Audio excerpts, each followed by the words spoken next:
Hello friends, welcome back once again. Friends, आज की class में हम लोग बात करेंगे पौधों के वृद्धि के बारे में। पिछले क्लास में हमने बताया था कि पौधों के वृद्धि और विकास में क्या डिफरेंस है। पौधों की वृद्धि होती है तो वृद्धि क्या है और साथ ही साथ विकास क्या है, इन दोनों क्रम को हम लोगों ने जाना था।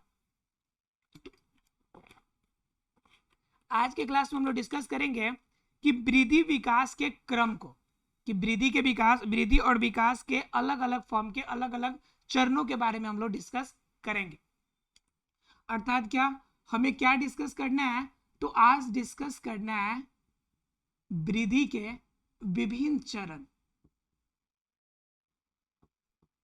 विभिन्न चरण इट मीन्स अलग अलग स्टेजेस की बात करेंगे कि एक वृद्धि की पूरी प्रक्रिया में कौन कौन से स्टेजेस काम करते हैं। जो वृद्धि होती है, जो किसी पौधे के अंदर ग्रोथ होता है, तो उनके अंदर कौन कौन से स्टेप्स फॉलो होते हैं, किस स्टेप्स के बेस पर एक पौधा वृद्धि करेगा, मतलब पौधा बढ़ेगा कैसे। क्योंकि पौधे को वृद्धि के लिए हमने तो आपको बताया था कि पौधे के अंदर क्या चाहिए। पौधे की कोशिक मेन चीजें जो है वह है जीव द्रव्य का विकास। मेन क्या है वृद्धि का सोर्स? जीव द्रव्य का विकास। और जीव द्रव्य का विकास अगर सीधे शब्दों में हम लोग बात करें तो इसमें हमने आपको बताया था कि पौधों में जो पानी का अवशोषण होगा, पानी का अवशोषण, इनके अंदर संश्लेषण किसका? कार्बोहाइड्रेट का, अर्थात कि कार्ब्स का संश्लेषण, और क्या? प्रोटीन का संश्लेषण, और क्या? पानी का अवशोषण, कार्ब्स का, प्रोटीन का, और क्या? इसके अलावा वसा का। ये जितने भी आइटम्स है, ये सभी प्रकार के आइटम्स का, सभी प्रकार के आइटम्स का, सभी प्रकार के आइटम्स का यूज करके तब इसमें जाकर जीव द्रव्य में वृद्धि होती है। और जब जीव द्रव्य में वृद्धि होती है तब जाकर पौधे में वृद्धि होती है। और ये वृद्धि 3 क्षेत्रों में मुख्य रूप से विभज्योत उत्तक के 3 क्षेत्रों में, जिसमें मैंने बताया था आपको, आपका शीर्षस्थ, विभज्योत उत्तक, उसके बाद आपको बताया था कि अंतर्वेशी, पार्श्वस्थ, ये तीनों प्रकार बताए थे। लेकिन आज जानने हैं कि इस जीव द्रव्य के विकास में, इस पूरी वृद्धि में कौन कौन से स्टेप्स इसमें काम करेंगे। तो स्टार्ट करेंगे हम लोग पहले स्टेप से। प्रथम स्टेप्स की हम लोग बात करेंगे कि पौधे की वृद्धि में पहला स्टेप क्या होता है। तो पहला स्टेप होता है कि कोशिका का दीर्घन। कोशिका का दीर्घन एवं नई कोशिका का निर्माण। नई कोशिका का निर्माण। अब जरा गौर से देखिए, कहता है कि कोशिका के दीर्घन की बात करता है। ठीक है, कोशिका के दीर्घन की बात करता है। इट मीन्स क्या? कोशिका पहले जब उत्पन्न होगी तो अपने नॉर्मल अवस्था में होगी, फिर नॉर्मल अवस्था के बाद इनमें वृद्धि होगा, बढ़ेगा, बढ़ने के बाद और अपनी पूरी परिपक्व अवस्था में आएगा। किस अवस्था में आ जाएगा? परिपक्व अवस्था में आ जाएगा। अब आपको पता है, जिस समय कोई कोशिका जन्म लेगा और जन्म लेने से यह परिपक्व अवस्था में पहुंच गया। अब जरा सोचिए कि अगर कोशिका जन्म लिया, उसमें वृद्धि हुई और परिपक्व अवस्था में आ गया, तो बताइए इस परिपक्व अवस्था में आने के बाद अब अगला जो स्टेप्स होगा उस कोशिका का क्या होगा? तो उस कोशिका का होगा कोशिका का विभाजन। कोशिका का विभाजन। अब बात आती है, क्वेश्चन ये उठकर आती है कि बताइए कि जो कोशिका का भी विभाजन 2 प्रकार के होता है, एक माइटोसिस और एक मियोसिस, मतलब अर्धसूत्री विभाजन और समसूत्री विभाजन। तो आपको यह बताना है कि जब कोशिका की वृद्धि होगी, मतलब क्या? कि पौधे में, ध्यान से समझिएगा, पौधों में वृद्धि में कौन सी कोशिका विभाजन होगी? कौन सी कोशिका विभाजन होगी, यानी कोशिका विभाजन की कौन सी प्रक्रिया होगी ये बताना है। पहला नंबर माइटोसिस, हिंदी में लिख देते हैं आप लोग को ज्यादा अच्छा रहेगा, समसूत्री विभाजन, अर्धसूत्री विभाजन, अर्धसूत्री विभाजन। तीसरा ऑप्शन कि एक और दो दोनों, यानी कि दोनों विभाजन होगा, या फिर चौथा होगा इनमें से कोई नहीं। अगर ये चार ऑप्शन आपके पास दिए हो तो बताइए कि पौधे की जो वृद्धि और विकास होगी, इस वृद्धि और विकास में कोशिका का विभाजन जो होगा कौन सा विभाजन होगा, समसूत्री, अर्धसूत्री या दोनों, या फिर इनमें से कोई नहीं, इसके अलावा कोई और मेथड होगा जिनसे विभाजन की क्रिया होगी। तो इनका सही आंसर की अगर बात करें तो सही आंसर आप इस बेस पर लगा सकते हैं कि कोशिका हमारे शरीर के अंदर कितने प्रकार की होती है। किसी भी जीव, पेड़ पौधे या सभी जीवों के अंदर सामान्य रूप से कोशिकाएं दो ही तरह की होती है। एक कोशिका को कहते हैं कायिक कोशिका और दूसरे कोशिका को कहते हैं जनन कोशिका। ठीक है, जरा समझिए ध्यान से। कोशिका कितने प्रकार की? दो प्रकार की। ठीक है, कोशिका मुख्य रूप से कितने प्रकार की? दो प्रकार की। तो ये कोशिका कौन? एक तो होगी आपकी जनन कोशिका और दूसरी कौन होगी आपकी? कायिक कोशिका। राइट। अब ये जनन कोशिका और कायिक कोशिका क्या है? जनन कोशिका मतलब जिससे मेल गैमेट या फिर फीमेल गैमेट अर्थात कि पुरुष का और आपकी महिला यानी कि दोनों के जो गैमेट प्राप्त होते हैं आपसे, मतलब युग्मक जो बनते हैं, वो है आपकी जनन कोशिका। और कायिक कोशिका जिनसे आपके पूरे शरीर की काया का निर्माण होता है। काया का मतलब पूरे शरीर का निर्माण होता है, तो वह क्या होगा? कायिक कोशिका होगी। एक और बात जान यहीं पे याद रखिए कि जनन कोशिका में हमेशा और हमेशा अर्धसूत्री विभाजन होता है, लेकिन कायिक कोशिका के अंदर विभाजन कौन सी होती है? तो समसूत्री विभाजन होती है। अब जरा सोच के बताइए कि वास्तव में हमारे शरीर का या पौधे के शरीर का वृद्धि होना है तो शरीर के वृद्धि के लिए कौन सी कोशिका, कौन सी विभाजन कोशिका की सक्सेस होगी या कौन सी विभाजन यहां पर यूज होगी? अर्धसूत्री विभाजन या फिर समसूत्री विभाजन? तो बात यहाँ पे करती है कायिक की। जब शरीर की कोशिकाओं की बात करेगा तो विभाजन कौन होगी? समसूत्री। अर्थात क्या कि यहाँ पे जो वृद्धि होगी वह वृद्धि किसकी वजह से होगी? समसूत्री विभाजन की वजह से। अर्थात कि ऑप्शन नंबर ए जो होगा सही जवाब होगा। एग्जाम में ऐसे क्वेश्चन होते हैं कि बताइए पौधों की वृद्धि के लिए किस प्रकार की कोशिका विभाजन होती है, तो आपका सही आंसर क्या होगा? समसूत्री विभाजन आपका सही आंसर होगा। अब जरा देखिए यहाँ पे, जन्म जो लेकर कोशिका जन्म लिया, उनके अंदर वृद्धि हुई और वृद्धि के बाद वह परिपक्व अवस्था में आ गया, और परिपक्व अवस्था में जब इस कोशिका का विभाजन होगा तो कौन सा विभाजन होगा? समसूत्री विभाजन होगा। कौन सा विभाजन होगा? समसूत्री विभाजन। बोलिए होगा या नहीं होगा? बिल्कुल होगा। अर्थात क्या? कोशिका की दीर्घन का क्रम जन्म लेने से लेकर परिपक्व अवस्था तक होती है। जन्म से लेकर परिपक्व तक की अवस्था को कोशिका दीर्घन कहते हैं। क्या कहते हैं? कोशिका दीर्घन, या सीधे शब्दों में कहें जीव द्रव्य का विकास कहते हैं कि कोशिका बड़ी हो रही है। ठीक है, कोशिका दीर्घन जब पूरी परिपक्व अवस्था में आएगी तब उसके अंदर होगा कोशिका विभाजन। जब एक कोशिका जब बड़ी हो जाएगी तो बोलिए कोशिका जब बड़ी होगी तो उसका आकार बढ़ेगा कि नहीं? आकार बढ़ेगा। जब कोशिका का आकार बढ़ेगा तो आपके शरीर में विकास होगा कि नहीं होगा? बिल्कुल होगा। उसके बाद दीर्घन के बाद कोशिका का विभाजन हो गया, कोशिका 1 से 2 बन गई। अब ये दोनों कोशिकाएं वृद्धि कर रही है। बताइए आपके शरीर में वृद्धि दिखेगा कि नहीं दिखेगा? तो बिल्कुल दिखेगा। मतलब क्या? कोशिका का दीर्घन, उसका विभाजन होना और विभाजन के बाद नई कोशिका का निर्माण होना, यह पूरी संपूर्ण क्रिया जो है यह आपकी पौधों के वृद्धि का सबसे पहला चरण है, सबसे फर्स्ट स्टेप है कि कोशिका का निर्माण होना, कोशिका का दीर्घन होना, विभाजन होना, विभाजन से नई कोशिका बनना और नई कोशिका का पुनः वृद्धि होना, यह पूरी क्रिया क्या कहलाती है? कोशिका वृद्धि की, अर्थात कि पौधों की वृद्धि की प्रथम स्टेप, अर्थात कि पहला स्टेप है। क्लियर है आप लोग को? कोशिका के पौधे के वृद्धि का पहला स्टेप सभी को क्लियर होगा, कोशिका दीर्घन एवं नई कोशिका का निर्माण। क्लियर है आप लोग को? तो ये पहला स्टेप हुआ। अब जरा हम लोग बात करेंगे दूसरे स्टेप्स की।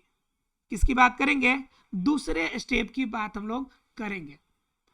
अब जरा देखिए, अब कोशिका का हमने क्या कर लिया? नई कोशिका का निर्माण किया। अब नई कोशिका का निर्माण होने के बाद बताइए अगला काम क्या होना चाहिए? कोशिका का निर्माण हो गया तो अगला स्टेप फिर आगे रिपीट होगा। कोशिका का दीर्घन होके कोशिका के निर्माण तक पहुंचा है। अब निर्माण होने के बाद तुरंत कोशिका के अंदर क्या होगी? जो नई कोशिका में जनन कोशिका नहीं मिलेगी, एक हो गया। अर्थात सेकेंड स्टेप की बात कीजिएगा तो ये कोशिका को सिर्फ क्या करेगा? दीर्घन करेगा, या फिर कहे तो कोशिका का क्या करेगा? वृद्धि करने में मदद करेगा, वृद्धि करेगा। अर्थात क्या? कोशिका अब क्या करेगा? वृद्धि करेगा। पहला कोशिका का दीर्घन किया, उसके बाद नई कोशिका का निर्माण हुआ और यह नई कोशिका सेकेंड स्टेप में क्या करेगी? दीर्घन होगी, वृद्धि करेगी, अर्थात आगे की तरफ यह बढ़ेगी। क्लियर है सबको? अर्थात कि नई कोशिका का निर्माण, उसके बाद आपका कोशिका का दीर्घन होना यानी वृद्धि करना। ठीक है, उसके बाद जब ये वृद्धि कर जाएगा तो इसी का तीसरा स्टेप होता है कि कोशिका का विभेदन हो जाना। कोशिका का क्या हो जाना? विभेदन हो जाना। अब सोच रहे होंगे आप लोग कि कोशिका का विभेदन का मतलब क्या? कोशिका विभेदन का मतलब क्या? अर्थात कोशिका विभेदन से हमें क्या फायदा है? कोशिका विभेदन कैसे होगी? तो दरअसल कोशिका विभेदन का मतलब है कि कोशिका अपने क्रम में बदलाव करेगा। कैसे बदलाव करेगा? मैंने आपको बताया था कि पौधों के अंदर दो प्रकार की कोशिकाएं पाई जाती है, दो प्रकार के उत्तक समूह पाए जाते हैं। कौन कौन से? तो एक तो है आपका विभज्योतकी उत्तक, विभज्योतकी उत्तक, विभज्योतक। और दूसरा कौन सा उत्तक है? तो अस्थायी उत्तक। क्या दूसरा? अस्थायी उत्तक। तब विभज्योतक उत्तक क्या किसे कहते हैं भाई? तो जो उत्तक जिनके अंदर पाए जाने वाले कोशिकाएं लगातार क्या करती रहे? वृद्धि करती रहे, लगातार कोशिका विभाजन करती रहे, तो उससे हम लोग क्या कहेंगे? उससे हम लोग कहते हैं विभज्योतकी उत्तक। अर्थात कि लगातार विभाजन की क्रिया हो, लगातार उनके अंदर वृद्धि होता रहे, तो वह विभज्योतकी उत्तक। तो फिर आप सोचते होंगे कि बताइए सर फिर यह अस्थायी उत्तक क्या होगा? अस्थायी उत्तक तो हम कहेंगे नहीं जी, इसमें वृद्धि नहीं होता है, इसके अंदर विभाजन की क्रिया नहीं होती है, विभाजन नहीं होती है। तब आप कहेंगे नहीं सर, ये तो मानने वाली बात ही नहीं हो सकती है। जब कोशिका विभाजन नहीं करेगी तो बताइए पौधे का विकास कैसे होगा? पौधा बढ़ेगा कैसे? नहीं बढ़ेगा ना जी। लेकिन वास्तव में पौधा बढ़ता भी है, लेकिन अस्थायी उत्तक विभाजन नहीं भी करता है। दोनों बात सही है। और इस एग्जाम्पल का क्लियरिफिकेशन सिर्फ इस बात से हो सकता है कि बताइए क्या आपका बाल निर्जीव है या सजीव है? क्या आपके बाल निर्जीव है या फिर सजीव है? ये पहले सोच के बताइए। तो सीधे शब्दों में कहते हैं कि बाल तो निर्जीव है। बाल को कटिंग करते हैं तो दर्द करता है आपको? नहीं करता है। ब्लीडिंग होती है? नहीं होती है। इसका मतलब क्या? बाल आपका निर्जीव है। तो फिर आप सोचेंगे कि वृद्धि कैसे करती है? तो दरअसल होता क्या है कि आपके बॉडी के अंदर जो मृत कोशिकाएं हैं, वही मृत कोशिकाएं आकर वहां पे चिपकती है और चिपकने की वजह से ऊपर वाली जो कोशिकाएं बाहर की तरफ निकलती है, और जब बाहर की तरफ निकलेगी तो उसकी लंबाई आपको ऑटोमेटिकली बढ़ता हुआ महसूस होगा। तो आप कहते हैं कि आपका बाल बढ़ रहा है। बात समझ में आ रही है? तो सेम चीजें यहां पर भी अस्थायी उत्तक में। अस्थायी उत्तक खुद नहीं बढ़ता, लेकिन पीछे से विभज्योतकी उत्तक आकर उसे धक्का देता है। तो बताइए आगे वाला आगे बढ़ेगा कि नहीं? जब आगे वाला आगे बढ़ेगा तो आपको लगेगा कि नहीं कि बढ़ रहा है, वो बढ़ रहा है, लगेगा ना जी। तो यही क्रिया यहां पर होती है। तो यही कह रहा है कि दीर्घन और जब वृद्धि हो जाएगी तो कोशिका का विभेद विभेदन हो जाएगा। जो विभाजन करने वाली होगी वह विभजोतक उत्तक बन जाएगी, और जो विभाजन करने वाली नहीं होगी वह किस में कन्वर्ट हो जाएगी, अस्थायी उत्तक में कन्वर्ट हो जाएगी। क्लियर है आप लोग को? अर्थात क्या, कोशिका में वृद्धि अर्थात पौधों में वृद्धि के 3 स्टेप। कोशिका की दीर्घन अर्थात की नई कोशिका का निर्माण, नई कोशिका से दीर्घन अर्थात की वृद्धि करना, और वृद्धि करने के बाद कोशिका का विभेदन हो जाना। कोशिका का विभेदन हो जाना, यह आपकी 3 स्टेप है जिन पर आधारित आपका वृद्धि का विकास है, यानी वृद्धि है, यानी पौधों की वृद्धि पूरी तरह से इन 3 स्टेप्स पे आपकी आधारित होती है। क्लियर है आप लोग को? इसी में एक 3 वर्ड और समझना है आप लोग को, विभेदन, पुनर्विभेदन और निर्विभेदन। 3 वर्ड समझिए जरा सा। ये इसी स्टेप्स के अंदर, या चौथा जो कोशिका विभेदन है, इसी में 3 स्टेप होते हैं, 3 सब स्टेप्स है। इन तीनों को जरा एक बार समझिए तो आसानी से आपको बातों को समझने में आसानी हो जाएगी। जरा देखिए क्या कह रहा है आपका। देखिए इसके अंदर जो विभेदन की क्रिया कह रही है ना, विभेदन में भी 3 बातें होती है। एक तो होती है आपकी विभेदन, एक क्या होती है, एक होती है विभेदन, दूसरा होती है निर्विभेदन, दूसरा क्या होती है, निर्विभेदन,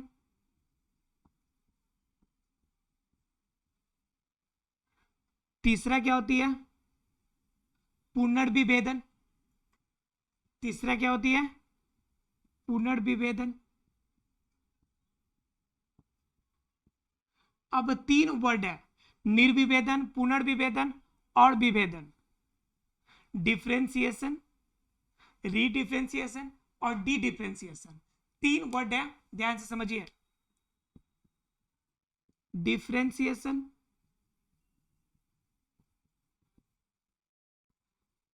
उसके बाद क्या, निर्विभेदन मतलब कि डी डिफरेंशिएशन, डी डिफरेंशिएशन, और एक होता है रीडिफरेंशिएशन। ठीक है, ये 3 है, तीनों को समझना है। तो विभेदन हमने बताया, विभेदन मतलब क्या, अपने कार्य क्षमता के आधार पर किसमें कन्वर्ट हो जाना, या तो अस्थायी उत्तक में कन्वर्ट हो जाना, या फिर विभाजन की क्षमता हो तो विभज्योतकी उत्तक में, विभज्योतक में आपकी यूज हो जाना। ठीक है, अस्थायी या विभज्योतकी बनना, यह आपके 2 स्टेप बनते हैं। कब, जब विभेदन की क्रिया होती है तो या तो अस्थायी बन जाएगी, नहीं तो विभज्योतकी अर्थात विभाजन करने योग्य बनी रहेगी। लेकिन निर्विभेदन क्या कहता है कि अगर विभज्योतकी उत्तक है, इनमें विभाजन करने की क्षमता है, लेकिन यह परिपक्व अवस्था में चला जाए और विभाजन की क्षमता खो दे, क्या हो जाए, विभाजन की क्षमता समाप्त हो जाए। तो विभाजन की क्षमता समाप्त अर्थात विभाजन नहीं कर पाएगी, तो उसे कहते हैं निर्विभेदन। मतलब विभाजन की क्षमता थी, विभेदन में था, लेकिन क्या हो गया, आगे स्टेप बढ़ा, परिपक्व अवस्था में गया और विभाजन की क्षमता क्या हो गई, समाप्त हो गई। तो जब विभाजन की क्षमता समाप्त हो गई तो उसे हम लोग कहेंगे निर्विभेदन। लेकिन इस विभाजन की क्षमता अगर समाप्त है, अगर कोई अस्थायी उत्तक है, विभाजन की क्षमता नहीं है, लेकिन फिर भी उनके अंदर विभाजन करने योग्य बन जाए, विभाजन करने योग्य बन जाए, करने योग्य बन जाए, तो उसे हम लोग क्या कहेंगे, उसे कहेंगे पुनर्विभेदन। उसे क्या कहेंगे, पुनर्विभेदन। अर्थात कि 3 केस है, विभेदन का मतलब अस्थायी उत्तक विभज्योतकी उत्तक में बदलना, दूसरा स्टेप है कि विभज्योतकी उत्तक है लेकिन विभाजन की क्षमता समाप्त हो जाए तो निर्विभेदन, और पुनर्विभेदन में विभाजन की क्षमता खत्म है लेकिन फिर भी इनके अंदर विभाजन की क्रिया होना शुरू हो गया तब उसे हम लोग क्या कहेंगे, पुनर्विभेदन। एग्जाम में कभी कभी ये तीनों में से कोई एक वर्ड उठा के डाल देता है, कहता है कि इसे डिफाइन कीजिए, इसे परिभाषित कीजिए। तो आपको ये पता होगा तभी जाके इसके बारे में आप बता सकते हैं। आशा है फ्रेंड्स विभेदन, निर्विभेदन, पुनर्विभेदन और वृद्धि के विभिन्न चरणों को आप आसानी से समझ लिए होंगे। अगले क्लास में हम इनके कारकों के बारे में डिस्कस करेंगे। मिलते हैं अगले क्लास में, तब तक के लिए thank you very much friends.